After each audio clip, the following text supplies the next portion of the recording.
Hello, Santa Margarita. On today's episode of Eagle TV 2.0, we have a brand new episode of Kai's Kitchen, an update on the iPhone 12, a World Series update, and much more. It all starts right now.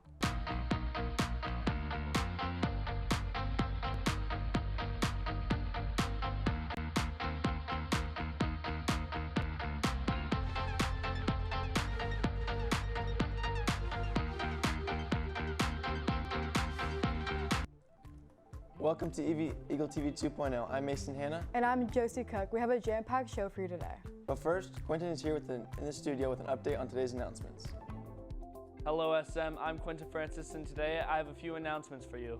First off, it's been officially decided that we'll be moving to the hybrid block schedule starting next week. Make sure you check your SM app for the updated schedule. Also yesterday, students should have received an email regarding your digital ID card. Make sure you read that email for further instructions on retrieving your student ID photo. This photo will not be your yearbook photo.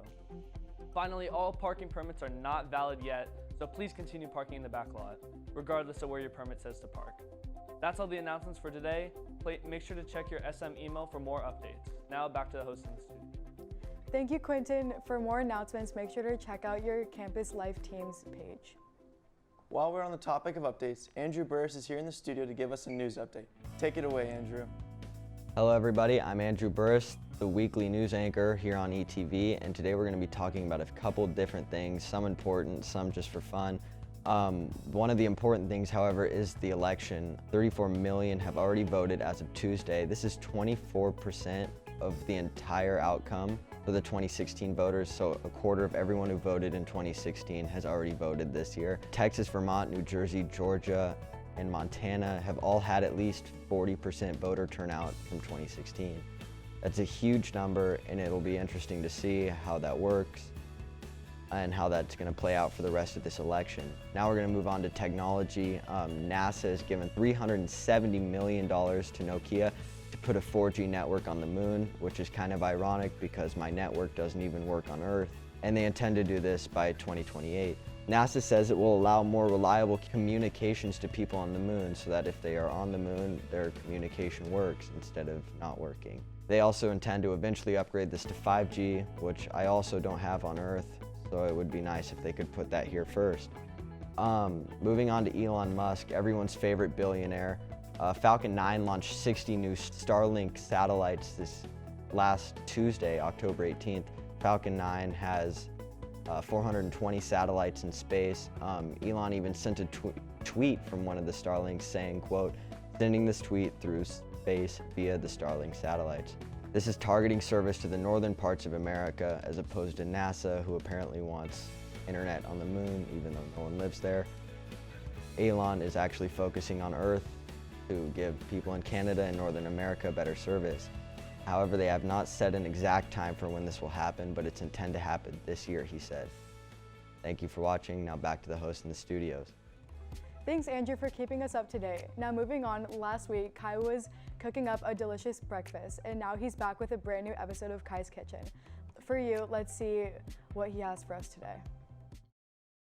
What up, it's Kai here with another installment of Kai's Kitchen. We're going to be reviewing another restaurant here with my boy Cole at Maison. It's a really cool restaurant in Dana Point. Let's check it out. First, I got the iced tea, had a hint of vanilla that just made my mouth tingle. Up next, we got my green juice. Ooh, I feel so healthy, detoxified. Feel the toxins leaving my body. Up next, we have the Chev. It was some nice artisan toast with whipped goat cheese on top. That was super nice, savory component mixed with the egg and the sweetness of the cherry tomatoes. It was truly spectacular. And here we got a video of Cole eating in slow-mo. You're welcome, ladies. Let's go through my main course. Got the margarita pizza. It's not your average margarita. They definitely spice it up. They got that arugula salad on top. They got those cherry tomatoes. It's a super sweet sauce too, but it's cut with that freshness from the arugula. And then they bring that creamy burrata in here. You know I like it creamy. Don't even get me started on dessert. Oh, we got that Queen of Mine. They laminate it like it's a croissant. But instead of just laminating it with butter, they also throw sugar in it, so it's caramelized all throughout. And one of my favorite desserts of all time. Catch you next week for another installment of Kai's Kitchen. We're going to be doing a Halloween episode, so definitely stay tuned. Kai brings his A game every week in his kitchen. Keep it up, Kai. Everything you make looks so delicious. I agree. I have to try something Kai makes. He is one talented chef. Hey, Josie, have you seen the new iPhone 12? I have seen it, but I don't know much about its features. Well, luckily for us, we have Nick to tell us all about it today. Let's check it out.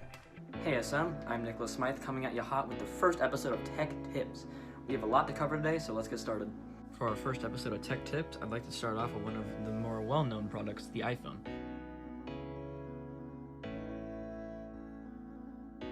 Apple has just announced the iPhone 12 lineup, and as you can see, it is very different from the earlier lineups we have seen previously. This year, we have the iPhone 12, the iPhone 12 Pro, the iPhone 12 Pro Max, and something new to this lineup, the iPhone 12 Mini.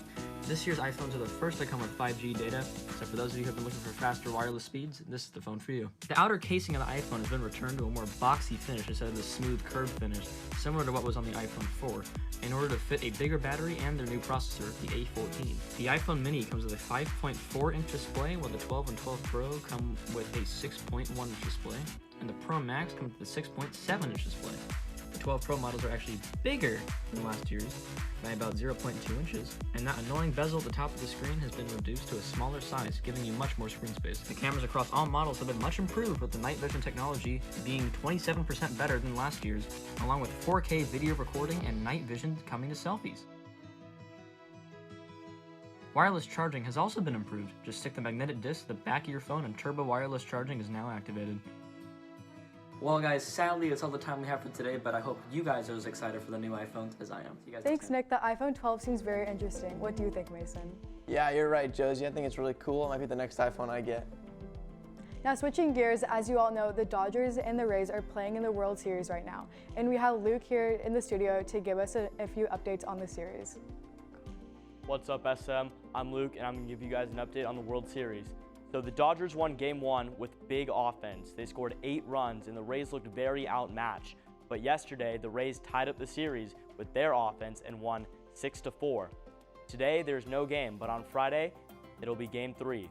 The Dodgers will have Walker Buehler starting as their pitcher, and the Rays will have Charlie Morton. Both of those two pitchers were the starters in their respective Game 7s of the championship series. So I think this one will be a really good game and possibly the most important of the series. Thank you. Thank you, Luke. I'm hoping that the Dodgers win this series. What about you, Josie? I am also pulling for the Dodgers in this one because they are the hometown team. Alrighty, up next, Brandon has some information for us surrounding the new schedule. Let's check it out. What's up, SM? I'm Brandon Kovas, and today we're going to be checking in on some of the SM students on what their opinion is about the new schedule change. Let's see what their opinions are. I like it just because we don't have 7 classes every single day, so it's a little bit less work, but I will miss having Wednesdays off to catch up on work. I'm excited to start having lunch on campus again. I think I'm going to really like the new schedule, considering there's less classes throughout the day, which means less homework. And also, I hate having to drive back home after the morning shift and then driving back to school for practice or any other extracurricular activity, so I think it's definitely going to save a lot of gas. However, I think I'll miss the old schedule, considering I'm going to miss going to class for 4 days a week. Honestly, I like this current schedule. I don't know what you guys are doing, but the new one's not it for me.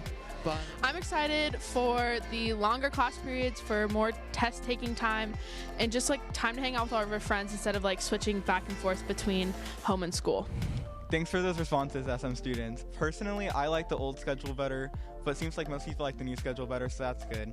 But anyways, that wraps up today's segment about the new schedule.